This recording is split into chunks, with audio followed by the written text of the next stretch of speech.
Bismillahirrahmanirrahim. Assalamualaikum warahmatullahi ta'ala wabarakatuh. Alhamdulillahi rabbil alamin. Wassalatu wassalamu ala sayyidil mursalin Sayyidina Muhammadin wa ala alihi wa sahbihi ajma'in. Subhanaka la ilma lana illa ma 'allamtana innaka antal alimul hakim. Wala haula wala quwwata illa billahil aliyyil azim. Yang dimuliakan Tuan Imam, kemudian seterusnya muslimin dan muslimat, tuan-tuan dan puan-puan yang dirahmati oleh Allah sekalian. Alhamdulillah tuan-tuan, kita dapat bersama lagi pada malam ini dalam tajuk yang baru, iaitu mengenai tanggungjawab bapa terhadap pendidikan anak-anak. Yang mana anak-anak ini tuan-tuan ada sebagai suatu kurniaan yang besar daripada Allah yang kita miliki. Kerana itu kalau kita hilang duit pun kita tidak terjejah mana tuan-tuan. Jika rumah kita terbakar pun kita tak terjejah mana. Itu juga jika kita kehilangan jawatan, tidak terjejah mana sebenarnya kita. Tapi bila anak kita dicolek umpama, ini adalah suatu krisis yang besar, suatu kehilangan yang besar. Bila kita tengok bagaimana kehilangan daripada orang yang tersayang, seperti kehilangan penumpan MH370 tuan-tuan. Kita tengok wajah-wajah waris dan juga ibu bapa yang kehilangan anak sebagai suatu kehilangan yang amat besar. Kerana itulah Allah Subhanahu wa ta'ala menggunakan anak ini sebagai amanah. Dan anak-anak ini Allah Ta'ala jadikan mereka tidak bermaya daripada bayi yang kecil yang boleh kita ubah ikut suka hati kita tuan-tuan. Itu hikmah yang besar. Allah Ta'ala tidak bagi anak pada kita terus dewasa, terus besar, menyebabkan payah untuk kita nak ubah, payah untuk kita nak baiki. Apa yang kita lihat anak-anak ini, mereka datang ke dunia, mereka tengok mula-mula sekali adalah rumah kita tuan-tuan. Bagi yang lahir di hospital pun akhirnya akan tengok rumah kita. Anak-anak ini dia tengok rumah kita mula-mula. Dia tak tengok rumah orang lain. Dia tak tengok di luar rumah. Kecuali yang beranak tepi lokang, itu hal lain lah. Ni kita cerita yang beranak ada mak ayah ni, dia tengok rumah dia mula-mula lah. Dan mata dia melihat kepada keluarga dia mula-mula. Dia tengok mak dia, dia tengok ayah dia, ni dia tengok adik-beradik dia mula-mula. Ni yang perlu kita terima benda ini tuan-tuan, iaitu rumah kita adalah tempat yang paling awal sekali yang dilihat oleh anak kita. Oleh kerana itulah bapa menjadi sebagai elemen penting untuk menyiapkan rumah yang betul-betul boleh mendidik anak-anak sebelum anak-anak mari ke dunia ini tuan-tuan. Jadi amat malang bagi kita pada hari ini melihat bapa yang lalai tuan-tuan, bapa yang tidak layak, bapa yang tidak belasting, bapa yang tak ada lesen, bapa yang tidak layak mendidik anak-anak. Kalau anak-anak datang di dalam rumah sebegini, akhirnya mereka membesar dan keluar sebagai anak-anak yang liar, anak-anak yang mempunyai perangai yang kasar, anak-anak yang memiliki budi pekerjaan jauh sama sekali daripada boleh dibanggakan. Bahkan kadang-kadang mereka bertukar menjadi sampah masyarakat. Mereka menyemukkan lagi masyarakat yang sedia dengan masalah sosial ini, ditambah lagi dengan anak-anak sebegini. Inilah musibah, bertambah musibah yang kita hadapi pada hari ini, tuan-tuan, akibat daripada bapa yang tidak memiliki kelayakan untuk mendirikan rumah tangga dan seterusnya mendidik anak-anaknya. Apabila dilihat pada anak-anak kita yang lahir ini, tuan-tuan, kita kena tahu bahawa otak mereka pertama sekali mereka merakam kehidupan yang ada di persekitaran mereka. Itulah yang ada dalam otak mereka. Nah, kalau otak mereka boleh kita belah, kita boleh tengok ia fotostatik benda apa yang ada di dalam rumah kita. Itu yang pertama sekali yang anak-anak fotostatik dalam otak mereka, tuan-tuan. Walaupun mereka tak boleh berjalan lagi, mereka tak boleh bercakap lagi masa tu, mata kelip-kelip duk tengok pada persekitaran. Tengok muka mak marah, dia menangis. Tengok muka mak senyum, dia pun senyum. Dia tengok kepada orang di sekitar dia. Dengar orang marah, dia menangis. Walaupun orang tak marah ke dia pun.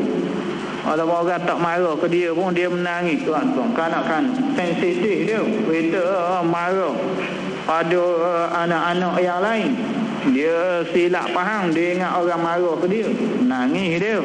Ni nak beritahu bagaimana kuatnya kabung fotostatik yang ada pada anak-anak di peringkat awal. Mereka melihat kehidupan ini bergantung kepada rumah yang mereka ada, rumah yang mereka lahir. Di situlah mereka menimba ilmu yang awal, dan daripada situlah kehidupan ini dipahami oleh mereka, tuan-tuan. Oleh kerana itulah ibu bapa ini memainkan peranan yang penting, tuan-tuan. Terutama bapa. Terutama bapa. Kalau bapa tak semayang daripada awal, tak pernah dengar bapa baca Quran dalam rumah daripada awal, dan bayi ini sendiri tak pernah nampak bapa tu duduk di rumah, main kedai sama pok lagi. Dan kalaulah bayi ini dia nampak tak ada satu pun bacaan ayat-ayat suci dalam rumah, tak ada langsung sama sekali, tiap-tiap hari lagu memanjang, tiap-tiap hari hiburan memanjang dalam rumah. Dia perhati ni, dia makhluk baru, dia mari. Dia makhluk yang baru yang dia mari tupang dalam rumah kita ini. Dia perhati, tuan-tuan. Dia tengok perjalanan hidup dalam rumah tadi, melibatkan pada ibu bapa dia yang paling dekat, kemudian adik-beradik. Dia lihat dengan mata kasar dia. Dia faham orang bang Zohor guana rumah dia. Orang bahasa dia dengar, dia tahu. Tapi apa orang buat dalam rumah dia? Orang bang subuh guana dalam rumah tadi, bulan puasa pula, dia tengok, dia tahu. Napa bulan ni napa orang tak makan? Napa bulan ni napa makan sembunyi-sembunyi? Napa bulan napa lepas maghrib baru makan? Dia perhati, tuan-tuan. Ini yang kita nak sebutkan pada malam ini, bahawa tugas bapa ini ada sebagai tugas yang amat berat, tuan-tuan. Menjadi bapa ni bukan sebagai tugasan yang mana kita kata boleh ambil ringan. Walaupun banyak perkahwinan kita dengar tiap-tiap kali musim percutian sekolah, kita dengar banyaknya majlis-majlis perkahwinan di sana sini. 5-6 tempat sekali kahwin pada satu hari.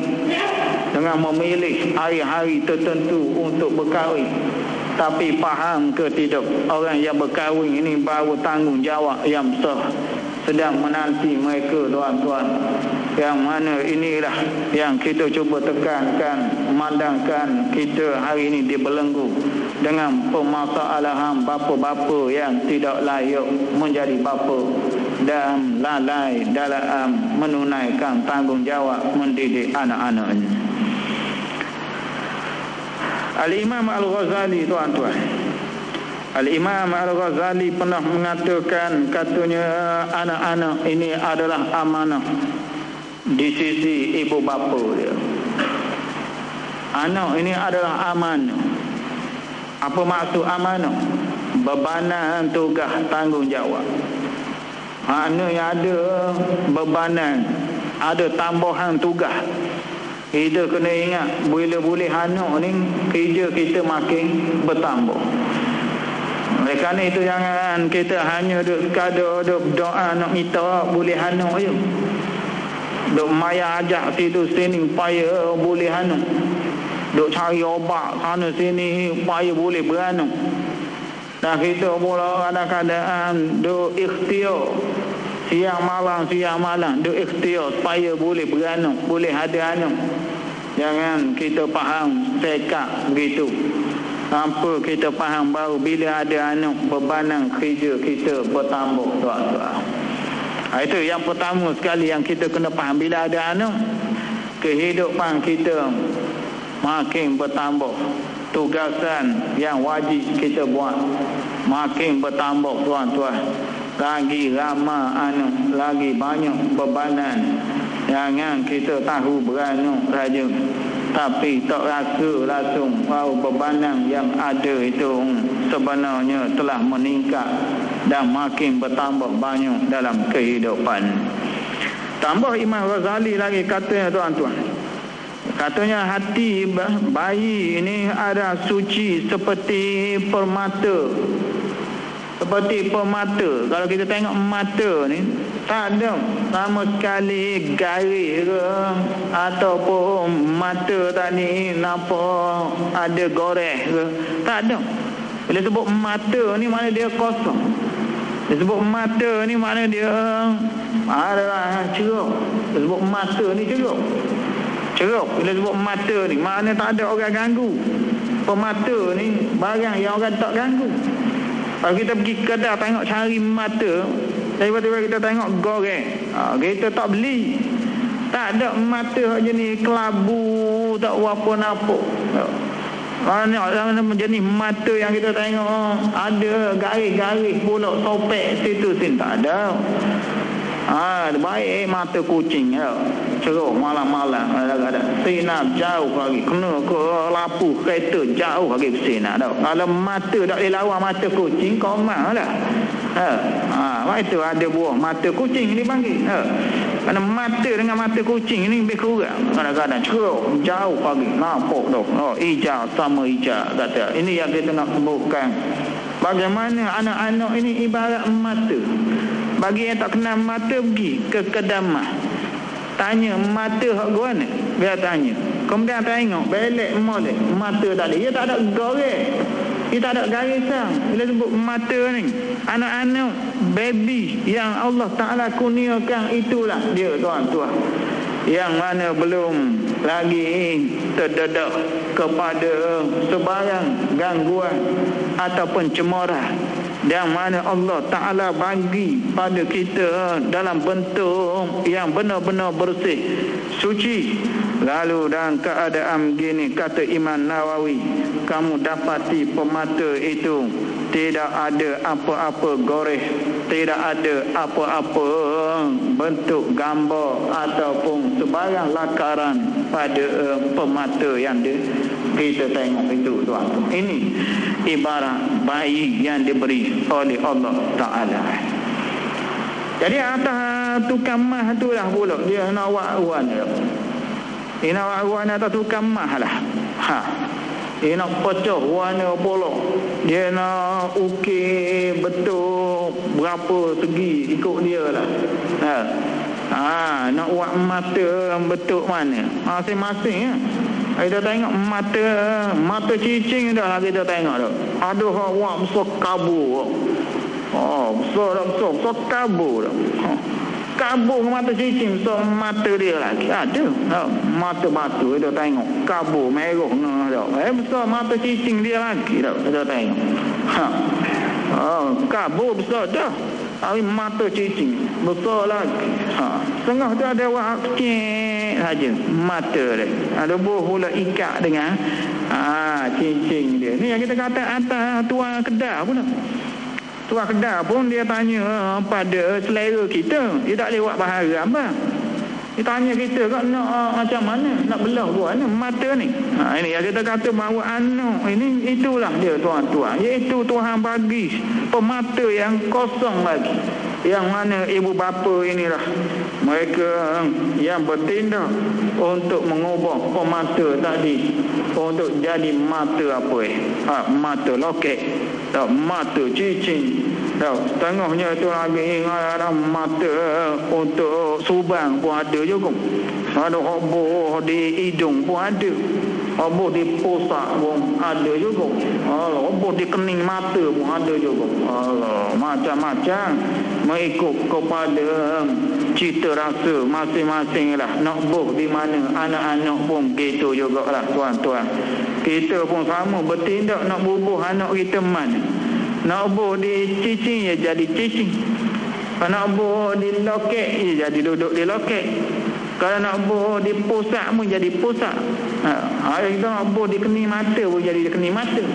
Nak bubuh bukan di bawah linga ni, atas linga pun ada juga. Atas linga pun bubuh juga. Kabur setengahnya.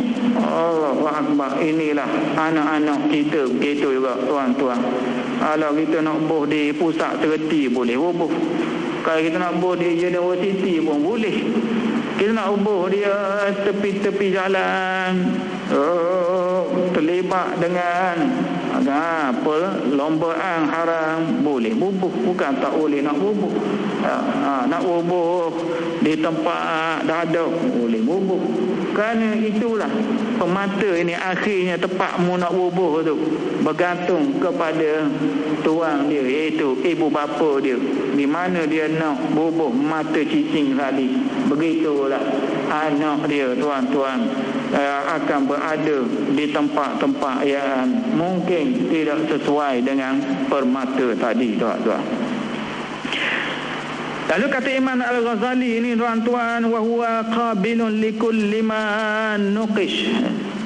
Pemata tadi dia boleh terima apa saja kita nak pahat dia, kita nak goreh dia, kita nak betuk dia, nak belah dia, dia boleh terima belaka. Dia tak lawan. Mata ni tak lawan. Dia tak ada kita nak buat betul hexagon ke apa? Hexagon. Hexagon tahu betul hexagon tu orang sekolah mudah sekolah kata. Hexagon betul. Hexagon apa? Sagong ke apa? Sagong makanan. Sagong. Nak buat betul tu tinggi kau dia tak lawan. Dia tak lawan, tak ada mata setakat ni kita nak dalam betul tertentu dia lawan. Dia tak ambil jadi gitu. Ada. Mau nak buat betul macam mana? Segi berapa? Awak bulat atas, tepi pun geligi. Boleh buat kan? Buat betul piramid, dia boleh jadi. Nak betul mana? Betul belimbing, dia boleh jadi. Tak ada masalah, dia ikut belaka. Anak kita begitulah tuan-tuan. Dia menerima apa saja betul belahan yang kita nak belah perkara mana. Kita nak belah tu nak buat ruang yang ikut habis. Tak ada hak lawang, tak ada. Tak ada yang lawan mak ayah, tak ada. Pada peringkat awal ikut kita nak buat ruang ni. Kita nak kerak tangan dia suruh minta dekah. Dia minta dekah. Ada ibu bapa yang kerak tangan anak.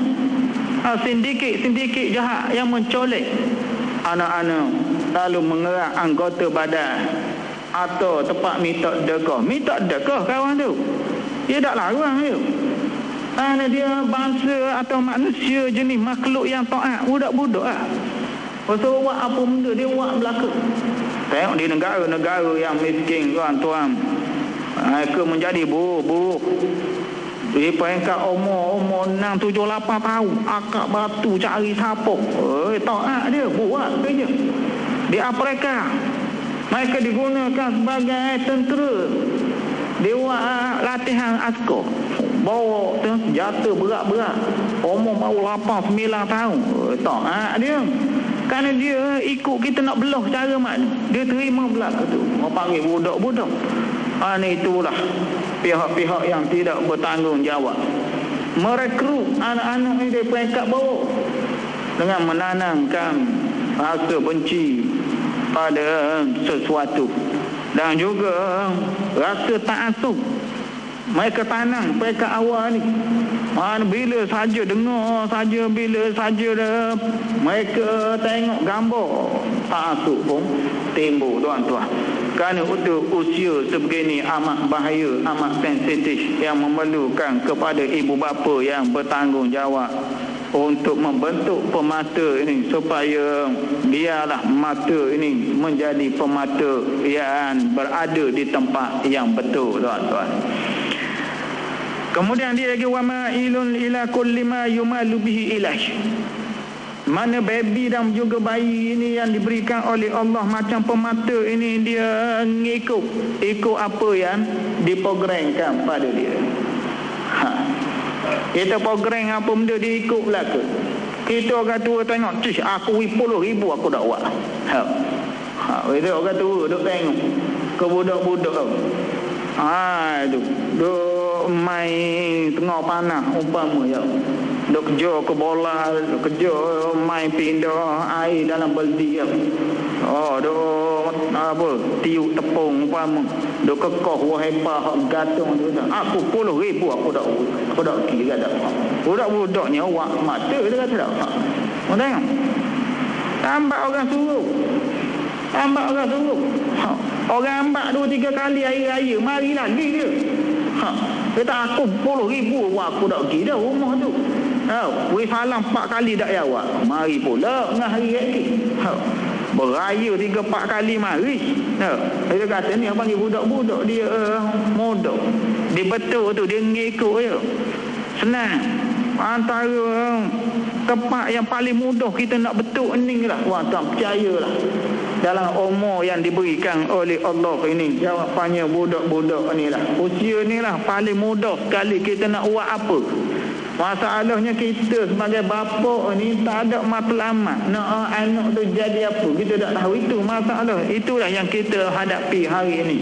Di mana bapa-bapa yang melangsungkan perkahwinan ini langsung tidak ada apa-apa perancangan. Tak ada program langsung. Anak jadi guana tu tak ada. Inilah kelemahan yang kita hadapi, tuan-tuan. Anak-anak yang gagal di bangku sekolah, lalu bila dah membesar, lepas SPM, mula syahwat pun naik, mula tengok anak dara nak bini, mula lah nak dirikan rumah tangga macam orang lain, tapi ilmu kosong, dada yang tidak dipenuhi dengan akhlak-akhlak yang baik, lalu mereka mendiri rumah tangga. Inilah, tuan-tuan, yang mengeluarkan anak-anak yang akhirnya menjadi hampuh masyarakat. Belajar pun tak ada, sejik pun tak mari dah, tak ada langsung untuk nak menimba ilmu, nak dengar, tak ada langsung. Akhirnya inilah hasil yang kita perolehi, generasi yang memenuhi pada tempat-tempat yang tidak sepatutnya, terutamanya kita umat Islam yang memiliki khazanah ilmu pendidikan yang amat jelas ditunjukkan oleh Nabi sallallahu alaihi wasallam ini. Oleh kerana itulah fa in uwidal khair wa ulimhu nasha'a alaih, kata Imam Al-Ghazali. Kata jikalau dibiasakan dia dengan kebaikan, diajar dia akan besar ikut itu lah. Tenang. Kita suruh buat hatu sama. Dia dah bosan budak-budak. Dia tak macam kita ni bosan. Budak-budak dia tak bosan. Nestong tu lah. 3 bulan pun. Tak ada, kita ada susah lah. Aku laut pinggang semua tu.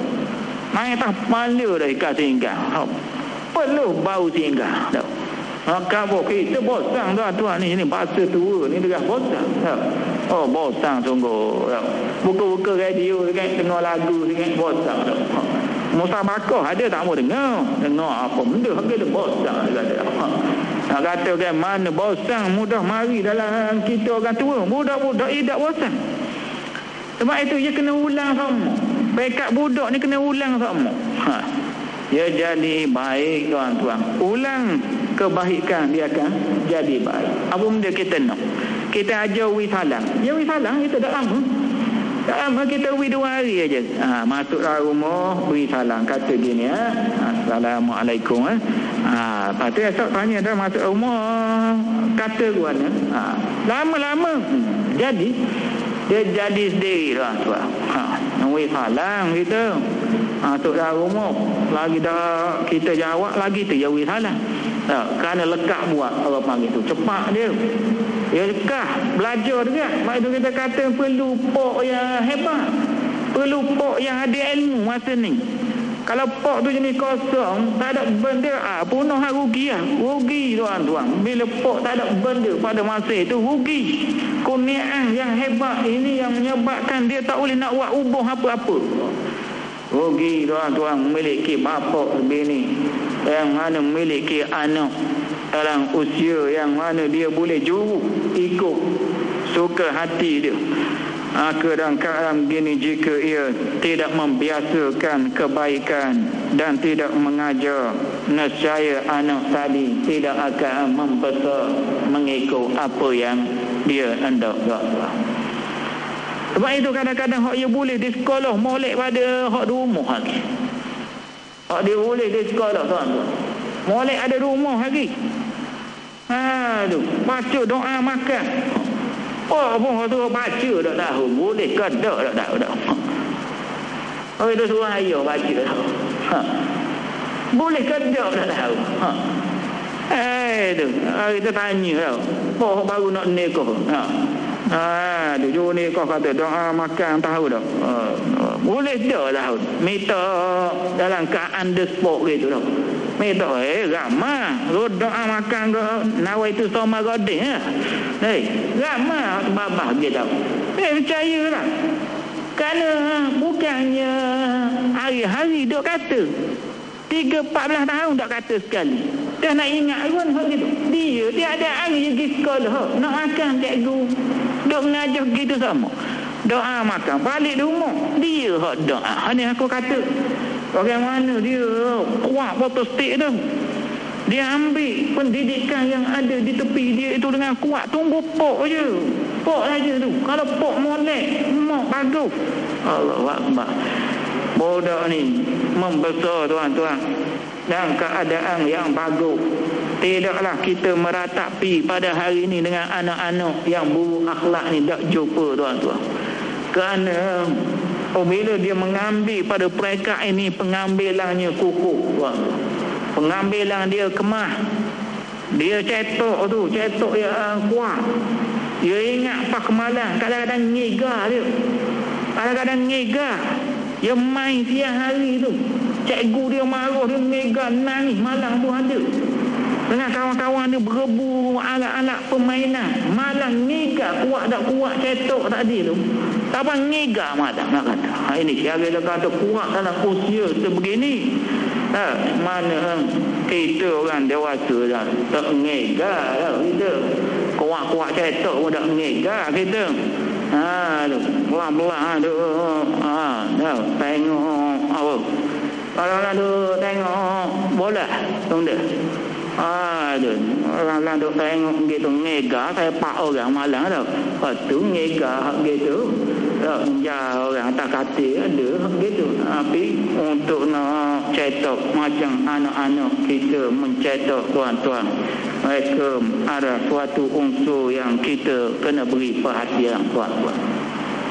Disuruh hafal Yasin. Suruh hafal Yasin. Kelas fardu ain. Kelas kafah. Kelas yayasan Islam. Boleh kita tengok tulis di papan tanda tau berapa orang hafal Yasin. Kita berapa orang apa Yasin ada? Kalau orang mati, orang sakit tak ada surah Yasin lari. Boleh main ni kalau suruh baca Yasin boleh peedah aku ni dah. Tak ada surah Yasin. Lari kita, tak nak masuk. Kalau orang sakit, moga surah Yasin tak ada. Surah Yasin mula-mula kali tanya, nak pergi kubur, surah Yasin mula-mula kali boh dalam roket. Lesen kereta tak tahu kita ke mana. Surah Yasin dulu. Payah nak ingat Yasin tu payah. Budak-budak mulai ada kita kata dah bila kawan ni jenis ngaji, bila masuk universiti kita kata dalam umur 5-6 tahun boleh ingat Yasin. Ni yang kita kata dia kuat protestik ni. Sebab itu peluang ni peluang benar. Peluang kita nak buat dia jadi apa pun. Inilah yang diguna kawan-kawan, yang diguna para imam kita 8 tahun hafal Quran. Ibnu Sina, Imam Syafi'i pun 8 tahun dah boleh ingat Quran. Ni orang segini yang kita kata bagaimana mereka memiliki pendidik-pendidik yang hebat di tepi mereka, lalu berjaya mencetak apa yang baik ini. Itu mereka boleh ulang-ulang walaupun ada keadaan makna mereka tak tahu. Walaupun makna tak tahu anak kita kata baca Yasin, dia baca, kemudian terjemahkan. Terjemah boleh, apa dengan terjemah sekali. Dia tanya dah makna apa, dia sendiri pun tak tahu. Ada keadaan terjemah tu pun tak tahu apa benda makna. Dan oleh kerana setiap hari dia latih, setiap hari buat perkara yang baik. Lalu akhirnya kata Imam Al-Ghazali, fa in uwidal khair wa ullimu nasya'a alaih. Bila dibiasakan dengan kebaikan, dia ajar dia satu hari perkara baru, satu hari benda baru dia ajar, lalu dia akan membesar dengannya tuan-tuan. Lalu gembiralah, bahagialah ia di dunia dan di akhirat. Dan ibu bapa tu sama mendapat kebahagiaan ini tuan-tuan. Ibu bapa pun boleh kebahagiaan ini. Yang mata kita duk tengok pun sedap tengok.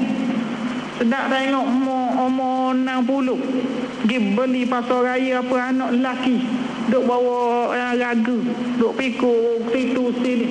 Kau sedap tengok ke tu? Sedap tengok kita tengok. Aduh, memang Allah Akbar. Umur 60 dah kadang. 40 umur 60 lebih. Aduh, duk pikul air gas dah 2 dozen atas belakang. Pina mata kat awang tu. 2 beranak tu dah. Ni kena langgar sama ni. Anak pas mana kita kata tu. Ni kata anak pas mana? Anak tu kan langgar lomba halang tu. Langgar mak ayah. Ini persoalan yang kita hadapi hari ini. Kita tak nampak gambaran-gambaran segini ni. Di usia mak ayah tua ni, anak duduk tepi. Cuba tengok. Dulu mainan biasa dulu. Dulu kalau biasa, iaitu anak berada di tepi rumah ayah zaman dulu. Biasa tuan-tuan. Jadi perkara biasa zaman dulu. Kita dapat di zaman dulu, anak pergi masjid hari Jumaat, ayah duduk belakang. Ayah tu relax duduk belakang tu. Jadi penumpang ayah. Anak ni bawa ke depan. Hari ni tak ada. Laki bini pergi masjid. Subuh pula bangun ada keadaan mata pina. Tu pintu masjid dah cuba cari dah. Tu langgar di pagar masjid. Tengoknya. Nak kata ni anak-anak mana? Kita tanya anak-anak waktu subuh tu duduk mana? Mokpo nak pergi masjid pada lihat tu. Kalau dia tak pergi mayang pergi atas sudah dah. Kita tanya dah mana pemandangan gini kita tak nampak dah. Ada dah dulu anak ayah boleh pergi sekali. Hari Jumaat masjid duduk sekali. Boleh kita kenal ni anak beranak dia. Ni anak beranak dia. Kita kenal kampung kita boleh tahu. Anak beranak siapa kan duduk tepi ayah dia.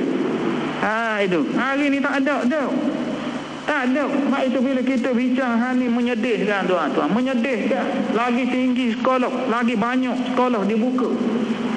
Lagi banyak pusat-pusat pengajian. Lagi pantas kemodenan pendidikan. Lagi banyak kita kata peluang belajar, tapi makin lama makin ke belakang. Hal-hal yang menyedihkan kita bila kita kenang balik zaman orang tua kita dulu. Kurang-kurangnya duduk tepi rumah air, sama duduk rumah dekat-dekat, menolong ibu bapa sakit demam ke makan minum semua, tak ada masalah, tak ada timbul sama sekali. Membiarkan orang tua seorangnya, tengah-tengah tu seorang tak ada kapung. Allah Akbar. Orang tua tu lah duk pasang geri, hot dalam pun pasang, hot luar pun pasang, atas geri lagi, takut masuk dah dia. Ni sekarang usia dah dewasa dan usia telah tua begini, timbul bermacam-macam lah ketakutan tadi. Ketimbul lah keadaan kita hadapi ini tuan-tuan. Kenapa? Masalah anak-anak yang tahu untuk berbakti pada ibu bapa ini mula menjadi masalah besar di kalangan kita umat Islam pada hari ini. Jadi kalaulah kita biasakan mereka dengan kebaikan, bukan dia saja jadi bahagia, kita turut bahagia tuan. Kita turut bahagia kalau kita sentiasa suruh buat baik sama tiap-tiap hari.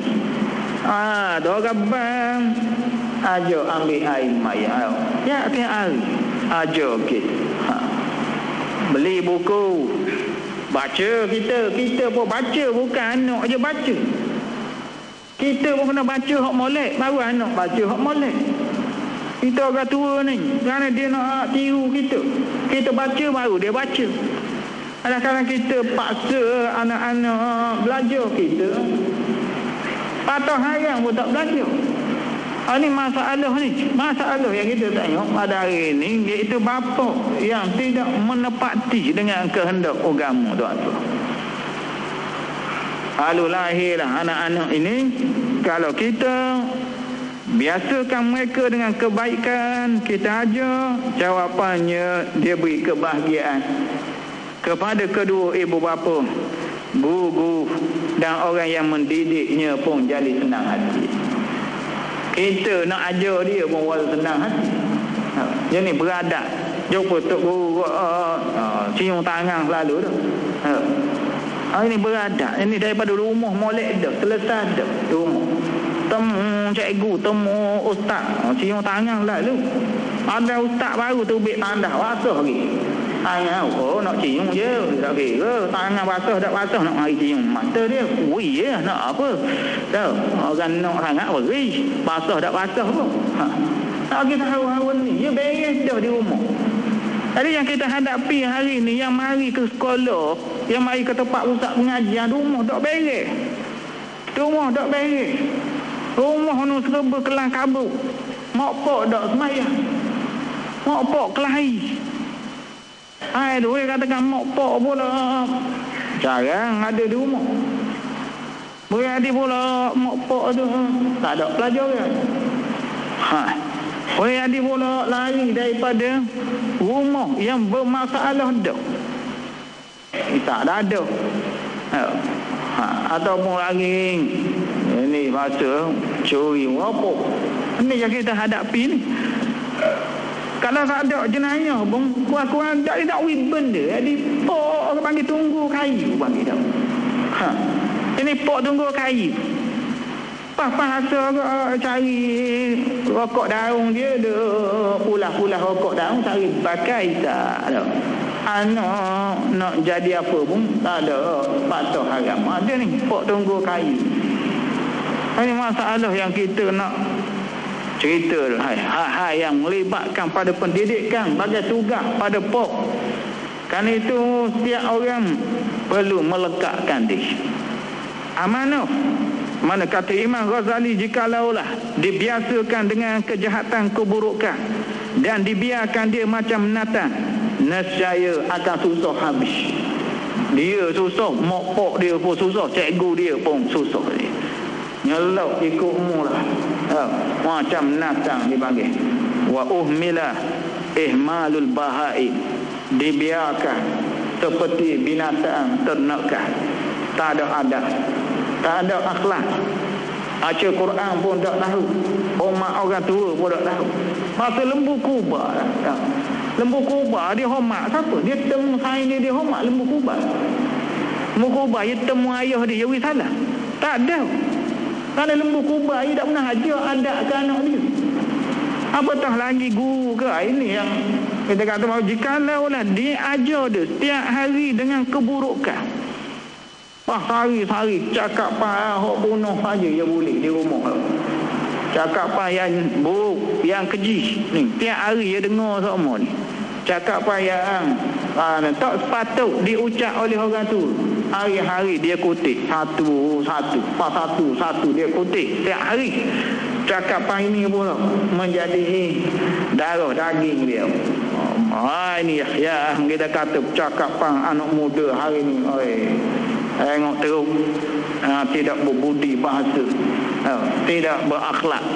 Ini kesan daripada rumah. Benarnya kita nak menyalahkan pada sekolah, kita salahkan guru, tapi mata kita tak pernah melihat dari mana masalah ini bermula, kalau tidak daripada rumah yang pincang, yang jauh daripada akhlak Islam, tuan-tuan.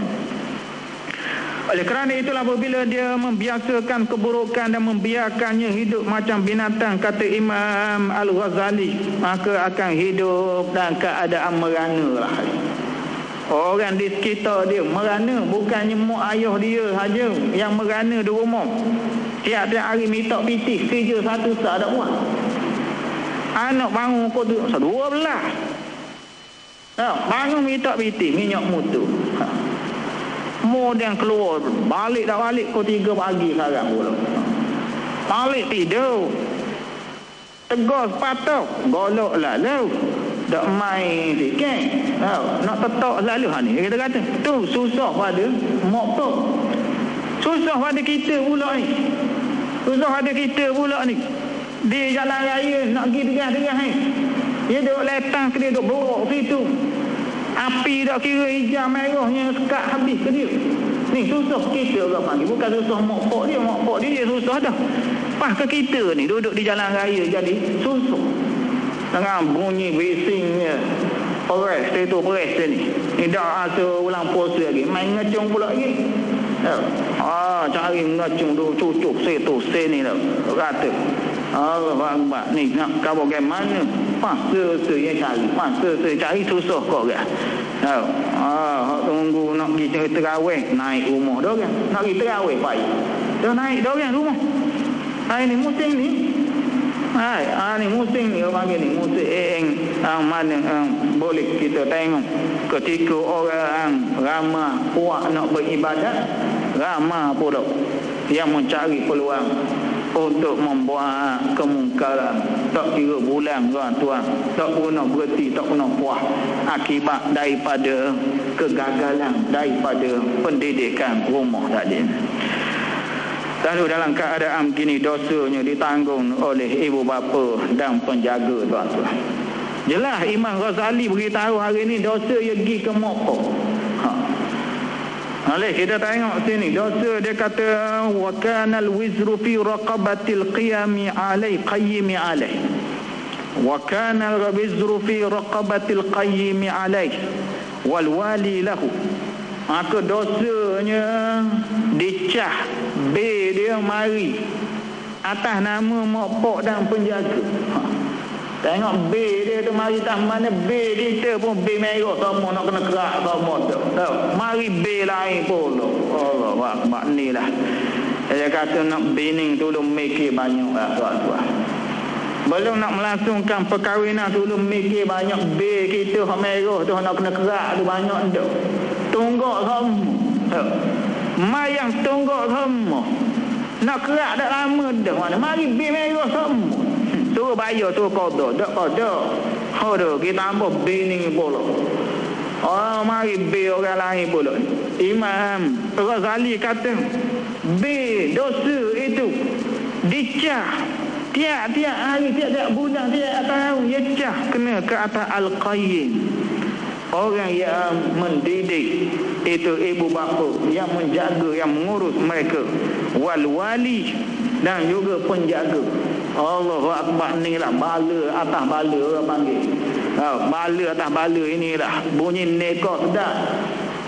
Bunyi nekok ni sedap ada. Apa inilah yang perlu ditanggung oleh setiap pasangan yang ingin melaksanakan perkahwinan. Kita tak marah, kita tak sekat, tapi ngajilah tuan-tuan. Belum nak melangsungkan perkahwinan, belajarlah. Pusat-pusat pengajian kita banyak, masjid-masjid boleh dengar. Kita boleh minta kelas-kelas untuk dibuat. Pada bakal-bakal pengantin ni bukan hanya sekadar duk kerusuh seminggu dua dah ada apa. Yang perlu dibereskan dulu perkara yang mokpok tak beres dulu. Mak ayah dia tunggu, tak pernah bagi pada dia. Walaupun sekolah pernah bagi, tapi tak lekat macam mak ayah bagi.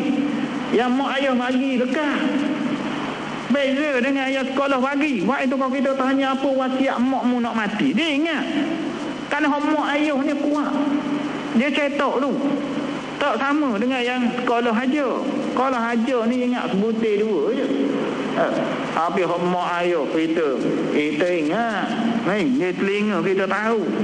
Utama apa yang diberitahu oleh mak ayah, datuk kita ingat. Kerana mereka ni Tuhan beri keberkatan. Bila tubik hanya dari mulut orang ni, dia derah bekah dalam hati. Kerana itu kita ingat yang ayah, yang mak kita, yang datuk kita cepat lebih daripada orang lain, tuan-tuan. Kerana apa? Kerana mereka ni dekat dan ada keberkatan sebenarnya daripada kata-kata ibu bapa dia.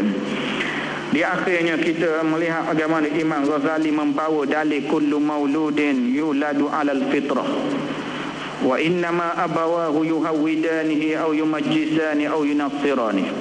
Ini dalil yang mana membuktikan ibu bapa terlibat 100% dengan kejayaan anak-anak di peringkat awal. Oleh kerana itulah tuan-tuan, bila kita tahu rumah kita adalah markaz utama, pusat utama untuk membentuk anak-anak supaya mendapat kesan yang positif. Oleh kerana itulah tuan-tuan, kita perlu bersiap sedia untuk menanam semangat keagamaan dan akhlak yang baik. Ini bukan agama saja, kita nak juga ciri-ciri akhlak dan juga moral yang baik ini perlu ditanam di dalam diri anak-anak sebelum mereka keluar daripada rumah pergi ke sekolah, tuan-tuan. Kita ada masa yang cukup sebelum mereka belajar di persekolahan. Kerana itu ibu bapa perlu memainkan peranan ini, menyemai dan mengulangkan perkara yang baik supaya tidak terlibat dengan jenayah yang disebutkan oleh Imam Al-Ghazali. Itu saja untuk malam ini. Wabillahi taufiq wal hidayah.